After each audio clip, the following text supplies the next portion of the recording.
ሰላም ጤና ይስጥልኝ። እንዴት ናችሁ? ደህና ናችሁ? ትንሽ ተጠፋፋን አይደለም? ትንሽ ተጠፋፍተናል። ዛሬ እንግዲህ መጥቻለሁኝ ወደ እናንተ ብዙ ሀሳቦች፣ ብዙ ወጎች፣ ብዙ አዲስ ነገሮችን ይዤ ነው የመጣሁት። በትሮም ኢትዮጵያዊ ቡና ሲይዝ ብዙ ጨዋታ ያነሳል፣ ብዙ ወግ ያነሳል። ሰብሰብ ብለን እንጫወታለን። በግላችን ቡናን ይዘን ቁጭ ስንል በጣም ብዙ ወደኋላ ወደፊት አሁንን የሚያስታውሱ ትዝታዎቻችንን እንግዲህ እንቆመቁማለን፣ እንተክዛለን፣ እናስባለን፣ እንጫወታለን። ዛሬ ደስ የሚሉ ጨዋታዎችን፣ ደስ የሚሉ ወጎችን ከኔ ጋር እንጨዋወታለን። ሰማችኋቸው? ስለኔ ማወቅ የምትፈልጓቸው፣ ስለኔ ልትሰሟቸው የምትወዷቸውን ነገሮች በሙሉ ዛሬ እንጨዋወታለን። እንጠጣ። ታዲያ ቡና ይዛችሁ ልታዳምጡ ወይ ደግሞ የምትጠጡትን ማንኛውንም ነገር እሺ። የተወለድኩት እዚሁ አዲስ አበባ ነው። በጣም ብዙ ደስ የሚሉ የልጅነት ትዝታዎች አሉ። ልጅነታቸው መልካም ከሚባሉ እና በልጅነታቸው ብዙ ተሰርተው ሮጠው ጠግበው ሁሉን በሰዓቱ ከውነው ካለፉ ልጆች አንዷ ነኝ። የሚገርማችሁ በጣም ፈጣን ነበርኩ። በጣም ፈጣን እና የቤት ስሜ ማን ነበር? ቅመም ይባላል። የመጨረሻ ልጅም ስለሆንኩ ትንሽ ቀበጥ አድርገውኛል። ግን ቢሆንም ደግሞ ብዙ ነገሮችን ሳጠፋ የምታለፍ እና ባላየ ወይም ደግሞ ብዙ ትኩረት ሳይሰጠው ጥፋት መልካም ነገር ደግሞ ትኩረት የተሰጠው ጎበዝ እየተባለ ያደግኩ ነኝ። የቤቴ አራተኛ ልጅ የመጨረሻ ልጅ ነኝ። በጣም ጥሩ ብዬ የማስበው ጊዜ ከእናቴ ጋር ነው። እንግዲህ ልጅነቴን ከመሀል ህፃናት ጀምሮ እስከ ትልቅ እድሜ ድረስ ከእናቴ ጋር ነው የምጓዘው የነበረው። ትምህርት ቤት ስለምትሰራ ሰው የሚሰራው ከልጅነቱ ስለሆነ ልጅነቴ ላይ ትንሽ ባወራ ደስ ይለኛል። እልኸኛ፣ ጥፋቶቿን በብልሃት የምታርፍ ተወዳጅ፣ ግን በጣም ችኩል፣ በጣም በቃ የምትሮጥ የምትፈጥን፣ አንድ ነገር ለማድረግ በጣም የምትጓጓ ልጅ ነኝ እና ስሞክርም ስሳሳትም እንደ ጥፋት ወይም እንደ ስህተት ሳይሆን እንደ አዲስ እድል እንደመሞከር እየተቆጠረ ነው ያደግኩት እና ያ እንግዲህ አሁን ላለሁትም ነገር ወድቄ መነሳትን፣ ለነገሮች የሚሰጣቸው ትርጉም እንደሚያልፉ፣ ከዛ ደግሞ ሁሉ ጊዜ በህይወታችን አዲስ ነገሮች እንደሚመጡ በልጅነት ነው መሰረቱና እሱን ተምሬያለሁኝ ብዬ አስባለሁ። ሌላ የማረሳው የልጅነት ትዝታዬ አንድ ቀን አባቴ የሚወስደው አንድ መርፌ ነበረና እሱን መርፌ ቤት ውስጥ ይቀመጣል። አንድ ይዞ የሄደ የሕክምና ተቋም ይወጋልና ለሁሉም የሰፈር ልጆች ያንን መርፌ አድዬ መድኃኒቱን ተራ በተራ ተጫውተን የቀረን 1-2 መድኃኒት ነው ለአንድ ወር የሚወሰድና አባቴ ከሄደበት ሲመለስ ውጭ ሁላችንም በዛ እንጫወታለን። አረሳውም ተገናኙ መርፌ እስካሁን ድረስ እንድጠላ አድርጎኛል። በጣም ብዙ ጥፋቶችን አጠፋ ነበር በልጅነቴ፣ ግን ደስ የሚሉ ትዝታዎቼ ናቸው። ከዛ በኋላ እንግዲህ ከልጅነት በኋላ ያለው የጉርምስና እድሜ በእድሜ ሁሉንም ነገር አይቻለሁ ብዬ ነው የማስበው። መነካት፣ መዳሰስ፣ መድረስ ያሉብኝ ቦታዎች ሁሉ እንደየእድሜ ደረጃው በልኩ እየደረስኩኝ መጥቻለሁ። ወደ ሚዲያ የመጣሁበት ትልቁ ጊዜ ብዬ የማስበው የተማርኩት ትንሽ ከሚዲያው ምናልባት ራቅ ያለ ነው። የተፈጥሮ ሳይንስ ወደ ጤና ሳይንሱ ያደላ ትምህርት ነው የተማርኩት። አዲስ አበባ ዩኒቨርሲቲ ነው የተማርኩት። እውነት ለመናገር ጥሩ ነጥብ አምጥተው ከተመረቁ ተማሪዎች መካከል ነበርኩኝ። ግን ልቤ ውስጥ በጣም የልጅነት ላይም የሃይስኩል ጊዜም ኤሌመንተሪ ላይም ወደ ሚዲያ የሚወስዱ ሀሳቦች፣ ወደ ሰው ፊት ለፊት ቆሞ ማውራት፣ ሰው ፊት ለፊት ቆሞ መናገር በጣም ወድ ነበርና ሚዲያ ላይ ሌሎችም የተለያዩ ቀናቶች ሲከበሩ ፊት ለፊት ሆነው መድረክ ከሚመሩ፣ በትወና ከሚያግዙ፣ በውዝዋዜ፣ በድራማ፣ በግጥም፣ በቃለ ተውኔት፣ በብዙ በግጥም መጽሐፍም ጭምር ብዙ ተሳትፎዎች አደርግ ነበር። ሁሌ እንደምለው በተለይ የአማርኛ መምህሬ በጣም ብዙ አግዞኛል።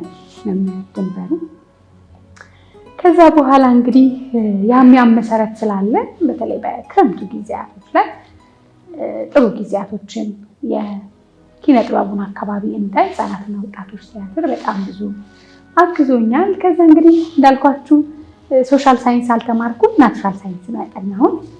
ከዛ ከተመረጥኩበት ቀን ጀምሮ ግን እኔን የሚያውቁኝ ሰዎች በሙሉ የሚዲያ ሰው እንደሆንኩኝ፣ ሰው ፊት መናገር፣ ሰው ፊት መጫወት፣ መቀለድ፣ ለዛ ያለው ማንኛውም ቦታ ላይ ቦታውን መምሰል እና ከሁሉ ጋር ቶሎ የመግባባት ችሎታ እንዳለኝ ይነግሩኝ ነበረ። ያንን መሰረት አድርጌ ይመስላል የውስጤን ደግሞ ጥልቅ መሰጠት የምወደው ሙያ ስለሆነ እዛ መንገድ ላይ የሚያደርሱኝን ነገሮች ሁሉ ፈልግ ነበረ። ስለዚህ መጀመሪያ የማስታወቂያ ስራዎችን ነው ጥቂት የማይባሉ የማስታወቂያ ስራዎች የሰራሁ ይመስለኛል። ከባንኮች ጋር ሰርተናል፣ ኦል ሊቢያ ላይ ሰርተናል፣ የቲማቲም ፕሮዳክት አስሊ የሚባል ክኖር፣ ዘመን ባንክ፣ ከሚላ ወይን ብዙ ማስታወቂያዎች ላይ ተሳትፌያለሁኝ፣ ሰርቻለሁ። ባልሳሳት አንድ ፊልም ላይ መኮንን ላክ ያለበት አንድ ፊልም ላይ ሞክሬያለሁ። ይተላለፍ አይተላለፍ እስካሁን እርግጠኛ አይደለሁም፣ ወይም ደግሞ ዋና ካስት ስላልነበርኩኝ እዛም ላይ ነበርኩ። ከዛ በኋላ ግን በጣም ብዙ ስራዎችን ሰርቻለሁ። የሚገርማችሁ ሁሉንም ሙያ በጥቂቱ ቢሆን ማለት ይቻላል። በተለይ ከማርኬቲንግ ጋር የተያዙ ስራዎችን፣ ሌላ ደግሞ እንዲሁ ኢንተርናል ሚዲያ ኖ ሪል ስቴት ሚዲያ እና ኮሚኒኬሽን ውስጥ ኃላፊ ሆኜም ሰርቻለሁ። ከዛ በኋላ ይገርማችኋል እናንተን በጣም በሰፊውና በብዛት ካስተዋወቀኝ ኢቢኤስ ቴሌቪዥን ጋር ተገናኘ። በምን የተገናኘ ይመስላችኋል? ማስታወቂያ ወጥቶ ነበረ። በሰዓቱ በጣም ብዙ ሰዎች ነበሩ ለዛ ሙያ የሚፈለጉት።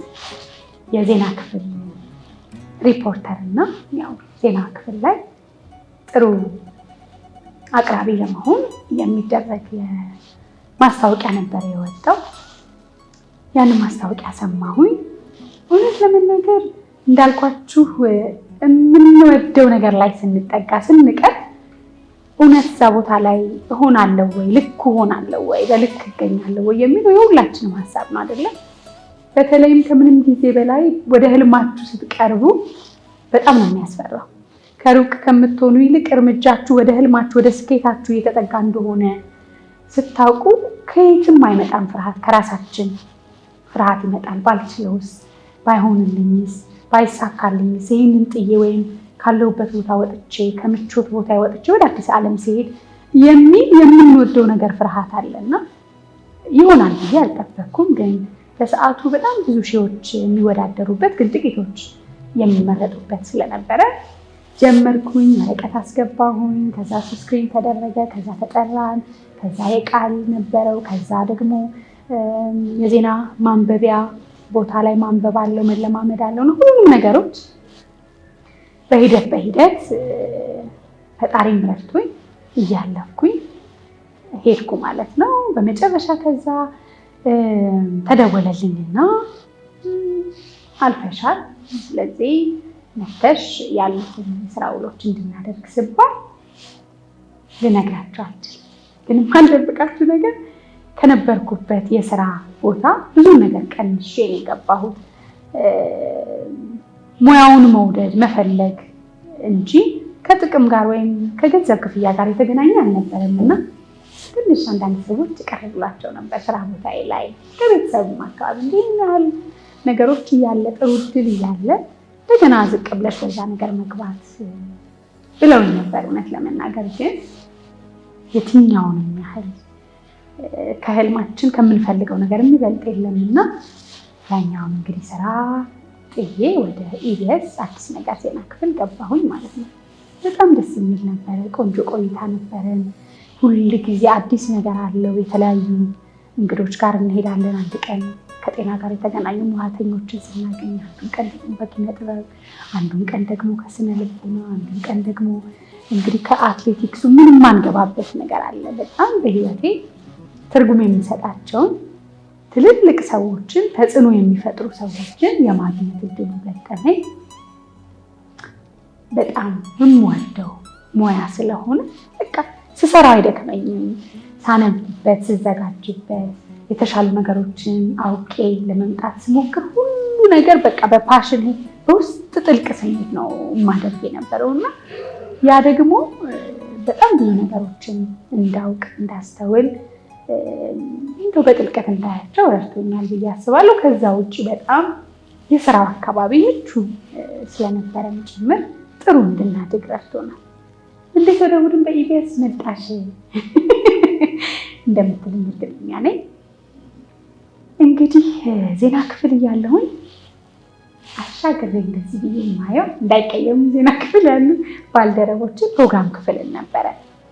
በጣም ከምወዳቸው የቴሌቪዥን ፕሮግራሞች ግንባር ቀደም ማለት ይቻላል እሑድን በኢቢኤስ እንግዲህ በቤታችን በኢቢኤስ በጣም ትልቅ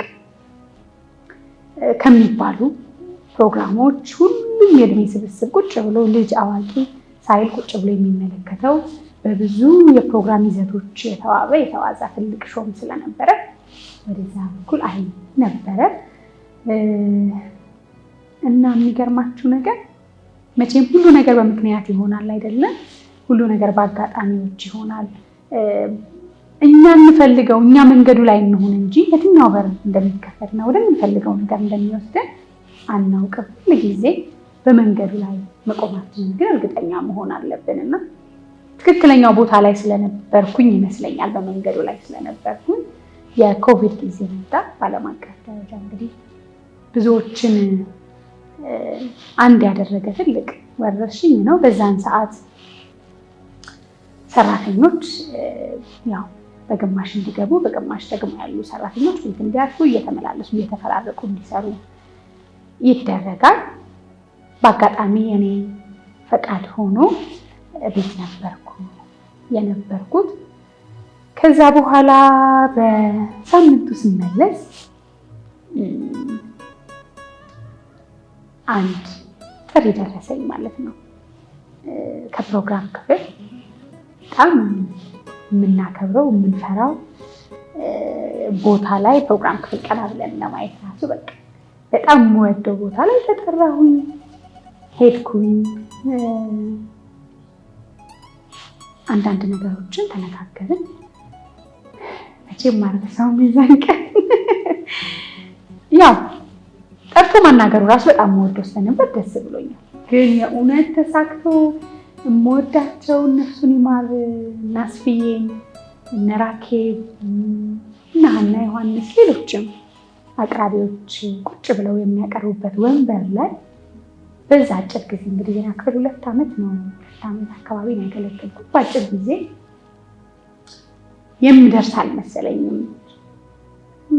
ደረስኩ። አይገርማችሁ? ከዛ በሚቀጥለው በሁለተኛ ግንኙነታችን ተነጋገርን። እኔም በጣም ደስ አለኝ። ወደዛ ቦታ እኔን ሊወስዱ እንደፈለጉ ሲነግሩኝ በጣም የምወዳት የማከብራት በህይወቴ ላይ ትልቅ ቦታ ያላት አለቃለች፣ ወይዘሮ ማክዳ ትባላለች። ከዛ በኋላ በሁለተኛው ጊዜያችን ላይ ስቱዲዮ ቀጠረች። ስቱዲዮ ሲሄድ ሁሉም የምወዳቸው ቲቪ ላይ የማከብራቸው ሰዎች ምናምን ከሰላም ያለ በጣም ደስ አለኝ እና የዛን ቀን እንግዲህ ስቱዲዮ ያሉትን ሀሳቦች ሁሉ ተመልከች ተባልኩኝ። ተመለከት፣ የራሴን ሀሳብ አስተያየት ሰጠው። ይገርማችሁ ከዛ በኋላ እስቲ ሜካፕ ተሰሪና እንሞክርሻሉኝ። ሜካፕ ተሰራሁኝ። እዛ ወንበር ላይ ሲቀመጥ ሰው እንደዚህ ልቀም አሁን እንደዚህ ቀጥል እንሽራትጂ በቃ የሆነ ነገር በቃ የሆነ የሚቆነጥጠኝ ነገር ያለ ነው ላይ ተቀምጬ ደስ ይለኛል አስብዬ ነበረ።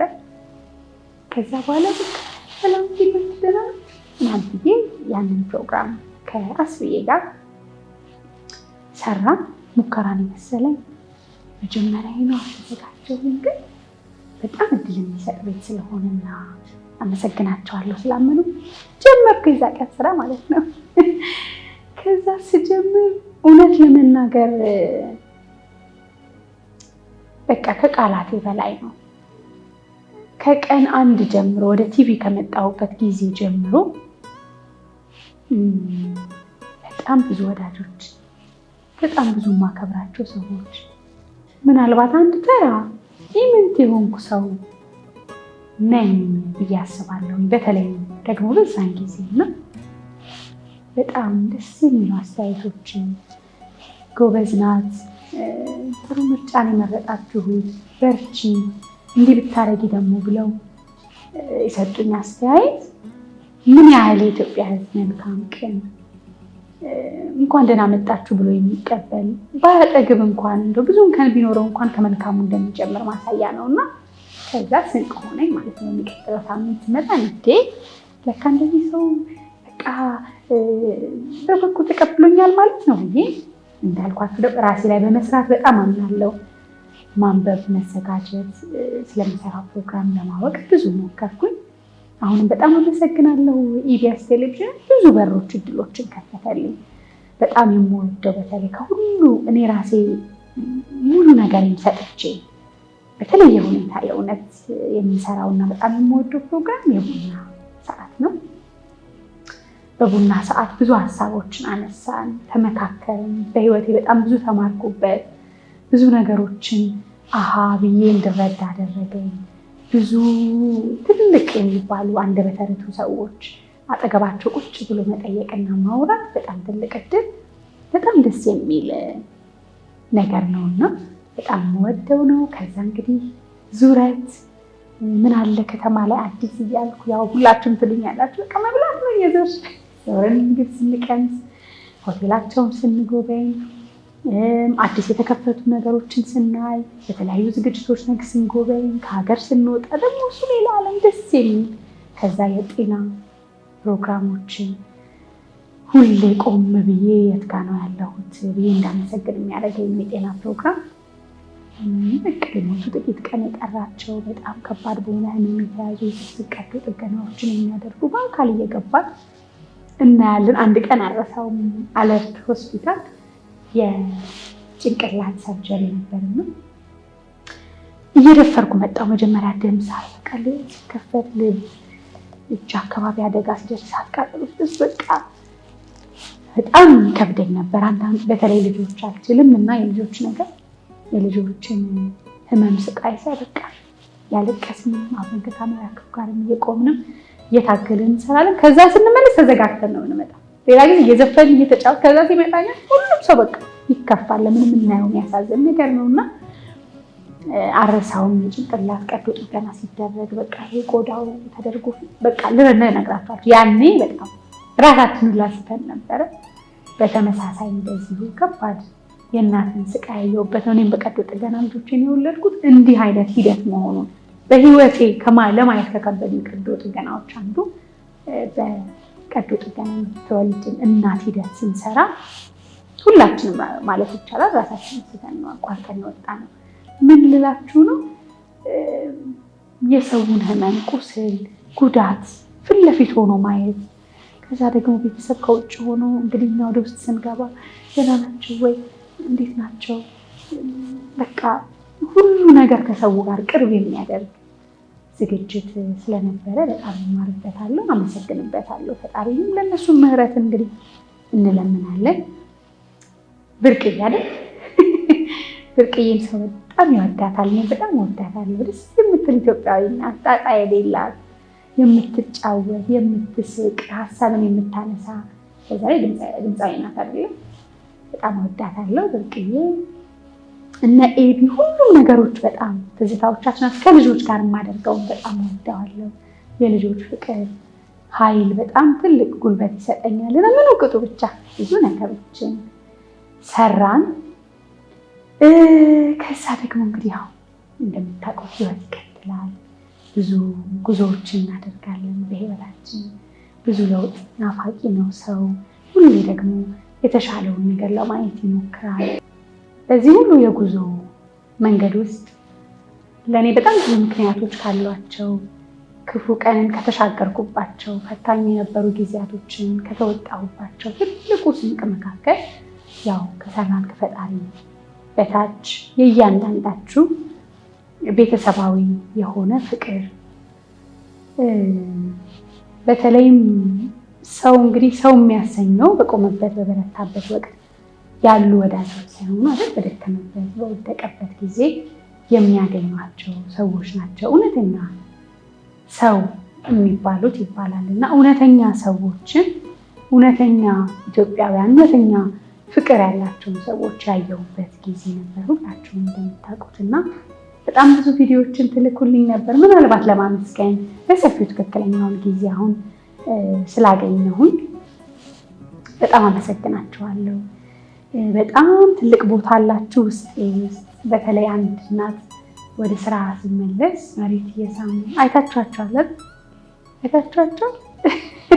ቪዲዮአቸውን ለማስገባት እሞክራለሁ። መሬት እየሳሙ ልጆች፣ አዋቂዎች፣ ትልልቅ ሰዎች በጣም ብዙ የኔ ከምላቸው ሰዎች ውጪ ማለት ነው የኛ ናት ብላችሁ ልጃችን ናት ብላችሁ በጣም ብዙ ክብር አሳይታችሁኛል እና በጣም ነው የማመሰግናችሁ።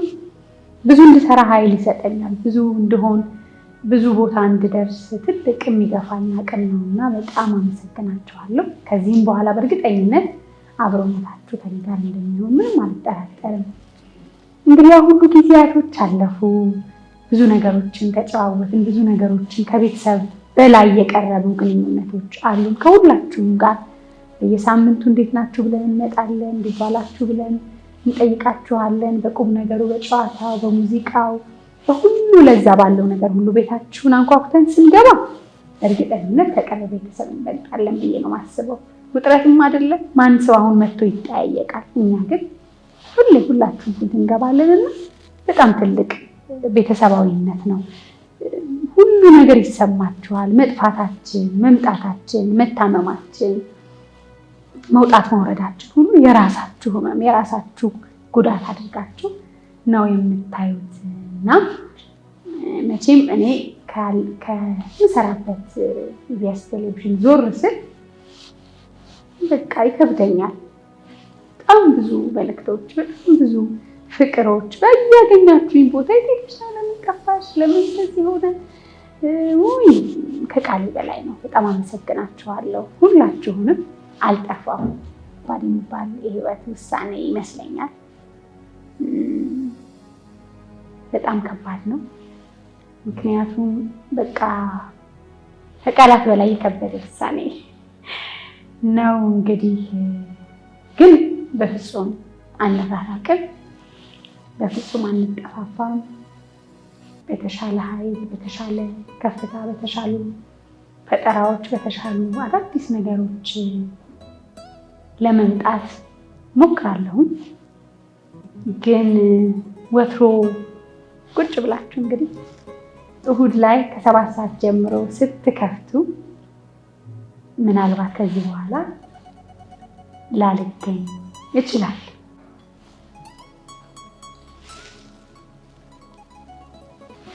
እንግዲህ ያው መጀመሪያ እንግዲህ እንደነገርኳችሁ አይገርምም የምናገረው ጠፋብኝ። ለማንኛውም ከዛሬ ጀምሮ የምትወዱት የምትጠብቁት እኔን ማየት የምትናፍቁ ሁሉ እሑድን በኢቢኤስ ላይ ታገኙኛላችሁ ብል በጣም ደስ ይለኝ ነበረ። ከዚህ በኋላ ምናልባት እኔና እናንተ የምንገናኘው በዚህ መድረክ ላይ ብቻ ነው።